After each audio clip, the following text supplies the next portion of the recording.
സ്ഥലം മേടിക്കുമ്പോഴേ ഏറ്റവും കൂടുതൽ ശ്രദ്ധിക്കേണ്ട ഒരു കാര്യം എന്ന് വെച്ച് കഴിഞ്ഞാൽ ഈ ഒരു സംഭവമാണ്. നമ്മുടെ വഴി എപ്പോഴും അറ്റ്ലീസ്റ്റ് ഒരു ഓട്ടോ എങ്കിലും കയറുന്ന ആക്കിയിട്ട് മേടിച്ചില്ല എന്നുണ്ടെങ്കിൽ വീടിൻ്റെ വാല്യൂ ചുറ്റുമുള്ള വീടുകളുടെ വാല്യൂ പോലെ ആയിരിക്കില്ല. ശരിക്കും നല്ല ഡിപ്രിസിയേഷൻ ഉണ്ടാവും.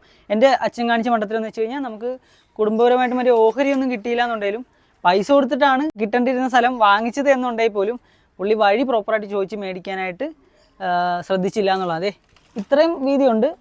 അത്യാവശ്യം ഒരു ട്രോളിയെല്ലാം കയറിപ്പോവും, ബൈക്കൊക്കെ സുഖമായിട്ട് കയറിപ്പോവും. പക്ഷേ ഓട്ടോയും കയറില്ല, നമ്മുടെ ഡസ്റ്ററും കയറില്ല. അതുകൊണ്ട് തന്നെ ഈ വീട് വിറ്റുവിടണമെന്നുണ്ടെങ്കിൽ അത്യാവശ്യം ചെറിയൊരു ടാസ്ക് ഉണ്ട്. പിന്നെ നമ്മൾ ഇത്ര നാൾ ഇല്ലാഞ്ഞുകൊണ്ട് ഇവിടെ അത്യാവശ്യം ഒരുപാട് ഇലയും വേസ്റ്റും ഒക്കെ ഉണ്ട്.